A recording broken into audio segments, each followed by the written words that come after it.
ಜನವರಿ ತಿಂಗಳಿನಲ್ಲಿ ವಿವಿಕೆ ಫೌಂಡೇಶನ್ ವತಿಯಿಂದ ಹೃದಯ ರೋಗ ಹಾಗೂ ನೇತ್ರ ಉಚಿತ ಚಿಕಿತ್ಸೆ ಹಮ್ಮಿಕೊಳ್ಳಲಾಗುವುದು ಎಂದು ಕಾಂಗ್ರೆಸ್ ಪಕ್ಷದ ಯುವ ನಾಯಕಿ ವೀಣಾ ಕಾಶಪ್ಪನವರು ತಿಳಿಸಿದ್ದಾರೆ. ಅವರು ನವನಗರದ ಪತ್ರಿಕಾ ಭವನದಲ್ಲಿ ಮಾಧ್ಯಮ ಪ್ರತಿನಿಧಿಗಳೊಂದಿಗೆ ಮಾತನಾಡುತ್ತಾ ಜಿಲ್ಲೆಯ ಎಲ್ಲ ತಾಲೂಕಿನಲ್ಲಿ ಈ ಉಚಿತ ಚಿಕಿತ್ಸೆ ಹಮ್ಮಿಕೊಳ್ಳಲಾಗಿದ್ದು ಇದರ ಸದುಪಯೋಗ ಪಡೆದುಕೊಳ್ಳಬೇಕು ಎಂದು ತಿಳಿಸಿದರು. ಇತ್ತೀಚೆಗೆ ಹೃದಯಾಘಾತ ಪ್ರಮಾಣ ಹೆಚ್ಚಾಗಿದ್ದು ಈ ಬಗ್ಗೆ ಚರ್ಚೆ ನಡೆಸುವಂತ ಕಾರ್ಯಾಗಾರ ಹಮ್ಮಿಕೊಳ್ಳಲಾಗುವುದು ಎಂದರು. ಇದೇ ಸಮಯದಲ್ಲಿ ಮಾತನಾಡಿದ ಅವರು ಜನವರಿ 6ರಂದು ಲೋಕ ಕಲ್ಯಾಣಕ್ಕಾಗಿ ತುಳಸಿಗಿರಿ ಆಂಜನೇಯ ದೇವಾಲಯಕ್ಕೆ ಪಾದಯಾತ್ರೆ ಹಮ್ಮಿಕೊಳ್ಳಲಾಗುವುದು. ಸಾವಿರಾರು ಸಂಖ್ಯೆಯಲ್ಲಿ ಮಹಿಳೆಯರು ಸೇರಿಕೊಂಡು ಬಸವೇಶ್ವರ ವೃತ್ತದಿಂದ ತುಳಸಿಗೆರೆ ಆಂಜನೇಯ ದೇವಾಲಯದವರೆಗೆ ಪಾದಯಾತ್ರೆ ಹಮ್ಮಿಕೊಂಡು ಎಲ್ಲರಿಗೂ ಸುಖ ಶಾಂತಿ ಸಿಗುವಂತೆ ಆಗಲಿ ಎಂದು ವೀಣಾ ಕಾಶಪ್ಪನವರು ತಿಳಿಸಿದರು.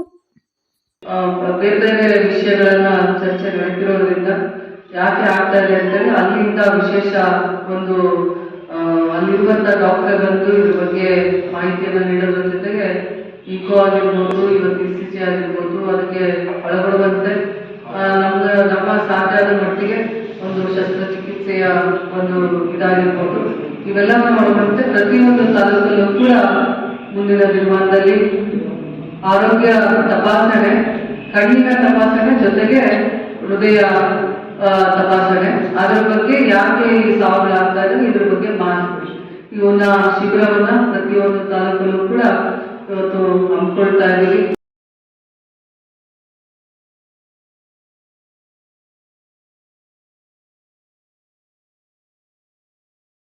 ಎಲ್ಲರಿಗೂ ಇರುತ್ತೆ, ಅವ್ರು ಕೇಳ್ತಾರೆ. ಆದರೆ ನಾನು ಕಳೆದ ಬಾರಿ ಲೋಕಸಭಾ ಚುನಾವಣೆಯಲ್ಲಿ 4,97,000 ಹತ್ರ 5 ಲಕ್ಷ ಮತಗಳನ್ನು ತಗೊಂಡು ಇವತ್ತು ಜನರು ನನಗೆ 5 ಲಕ್ಷ ಜನ ಆಶೀರ್ವಾದ ಮಾಡಿದ್ದಾರೆ ಅಂತಂದರೆ ನನ್ನ ಕರ್ತವ್ಯ ಇವತ್ತು ಅವರ ಸೇವೆ ಮಾಡುವಂಥದ್ದು.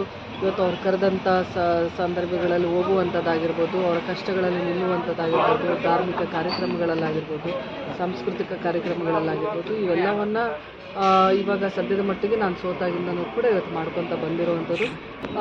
ಕಳೆದ ಬಾರಿ ಏನು MLA ಚುನಾವಣೆ, ಅಸೆಂಬ್ಲಿ ಚುನಾವಣೆ ನಡೆಯಿತು. ಸಾಕಷ್ಟು ಜನ ನನಗೆ ತಮ್ಮ ಅಭಿಪ್ರಾಯವನ್ನು ವ್ಯಕ್ತಪಡಿಸಿದ್ರು, ನನ್ನ ಜಿಲ್ಲೆ ಹೊರತುಪಡಿಸಿದ್ರು MLA ಚುನಾವಣೆ ನಿಂತ್ಕೊಳ್ಳಿ ಅಂತೇಳಿ. ಆದರೆ ನನ್ನ ಜಿಲ್ಲೆಯ ಜನರು ಒಂದು ಆಸೆಯನ್ನು ಇಟ್ಕೊಂಡಿರೋದು, ನಾನು ಸಂಸದಳಾಗಬೇಕು, ಸಂಸತ್ತಿನಲ್ಲಿ ಜಿಲ್ಲೆಯ ಒಂದು ಧ್ವನಿ ಆಗಬೇಕು ಅನ್ನುವಂಥದ್ದು ನಮ್ಮ ಜಿಲ್ಲೆಯ ಜನರ ಆಸೆ. ಯಾಕಂದರೆ ಸಾಕಷ್ಟು ಸಮಸ್ಯೆಗಳನ್ನು ನಮ್ಮ ಜಿಲ್ಲೆಯ ಜನರು ಎದುರಿಸ್ತಾ ಇದ್ದಾರೆ. ಕಳೆದ 20 ವರ್ಷದಿಂದ ಆದಂಥ ಸಂಸದರು ಒಂದು ಅಭಿವೃದ್ಧಿ ಶೂನ್ಯ ಆಗಿರೋದ್ರಿಂದ ಜಿಲ್ಲೆಯಲ್ಲಿ ನಮ್ಮ ಜಿಲ್ಲೆಯ ಅಭಿವೃದ್ಧಿ ಇದರಲ್ಲಿ ಭಾಳ ಹಿಂದೆ ಉಳಿದಿದೆ. ಆ ಅಭಿವೃದ್ಧಿಗೊಳ್ಳಬೇಕು ಅಂತಂದರೆ ಒಂದು ಸೂಕ್ತ ವ್ಯಕ್ತಿ ಬೇಕು ಅನ್ನುವಂಥ ನಿರ್ಧಾರ ಅವರು ಮಾಡಿರೋದ್ರಿಂದ ನಾನು ಕಳೆದ ಜಿಲ್ಲಾ ಪಂಚಾಯತ್